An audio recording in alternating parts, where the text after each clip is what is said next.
Ну, այսօրվա վկաների հարցաքննությունը դուք էլ լսեցիք, այս որի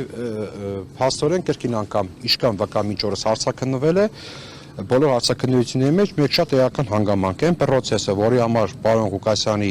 մեղադրանքի առաջադրվել, այդ պրոցեսի մեջ պարոն Ղուկասյանի մասնակցությունը նախ եղել է գրեթե 0, երկրորդը նույն պրոցեսը, ինչ պրոցեսը, որ քաղաքապետարանում փաթեթներ են կազմվել,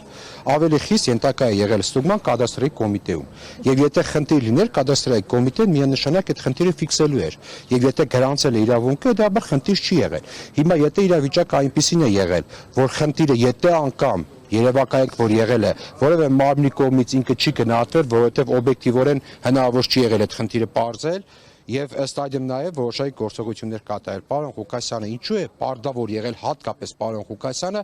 որոշելու կամ պարզելու, օրինակ այդ հոդվածի 1 մետրը կամ այդ տարածքի 1 մետրը կամ 2 մետրը 60 հոդվածի հողային օրենսգրքի 60 հոդվածի տակ ընկնում է, թե չի լինում։ Սա մեկ։ Երկրորդը, կադաստրի կոմիտեն որպես տեղեկություն ասեմ 2006 թվականից սկսած ցանկացած տարածքի մասնավորեցման ենթակա ցանկացած տարածքի առաջնային չափագրությունը պետք է իրականացնել կադաստրային կոմիտեն եւ կադաստրային կոմիտեի առաջնային չափագրության հիման վրա նոր տարածքները առանձնանում են։ Հիմա եթե կադաստրային կոմիտեն առաջին չափագրությունը կատարել է, հնարավորություն է ունեցել համադրելու Գյումրու գլխավոր հատագծի հետ եւ պարզվել է, որ դա 60 հոդված չէ։ Այդ ինչպես եղավ, որ այդ դեպքերից 20-22 տարի հետո այդ նույն տարածքը դառավ 60 հոդված։ Պարզ է, թե ինչու եղավ, դա ըստ էության քաղաքական հետաքրքրություն այսպես շեշտադրված պարոն Ղուկասյանը սկսեց իշխանության համար որպես այդպեսին հետաքրքրություն առաջացնել հենց այն ժամանակ, երբ որ պարոն Ղուկասյանի նկատմամբ սկսեցին քրեական գործեր հարուցել։ Ես գործի քննությունը դեռևս շատ կգնա, ես չգիտեմ, այս բան բան չեմ կարող ասել, բայց ամեն դեպքում իմ ցանկությունն այն է, որ քաղաքական ճնշումները կապ չունի այս գործն հետ, այլ գործեր, քաղաքական ճնշումները քրեական գործերի վրա հնարավորինս հարցվեն նվազագույնի։ Նայեք խնդիրը որն է, դե դուք կա Գյումրի եւ տեսնեք, թե Թումոն ինչ է արել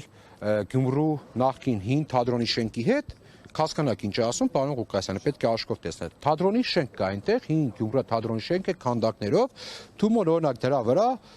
ինչ որ բետոնյա կառույցներ է կառուցել, որը գտնվում է զբոսայգու տարածքում, ընդ որում թատրոնի շենքը մշակութային արժեք է։ Եվ ըստ ընդ որում տեղեկություններ կան, որ Թումոն առհասարակ ցանկանում է այդ զբոսայգին ամբողջությամբ վերցնել եւ այնտեղ գործունեություն ծավալել։ Սա նկատի ունի պարոն Ղուկասյանը, որ ըստ ամենայնի այս ամբողջ process-ը, որտեղ օրինակ օազիսը Թումոյի մոտ է,